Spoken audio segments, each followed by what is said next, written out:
ग्रिलिंटस BM syrup. इसका combination terbutaline sulphate and bromhexine hydrochloride syrup है। इसका मैन्युफैक्चरिंग करती है वारडेक्स फार्मा। कॉम्बिनेशन देखा जाए तो प्रति 5 ml में टर्बुटालिन 2.5 mg और ब्रोमहेक्सिन 8.0 mg का यूज खांसी, सूखा खांसी, दमा और कफ वाली खांसी में, जिसका गले में सैं करता है और रात को नींद नहीं आता, सूख गया है कफ, तो उस समय इस सिरप को लिया जाता है।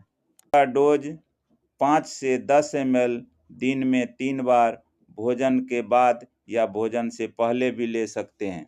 बिना डॉक्टर के सलाह से न लें। का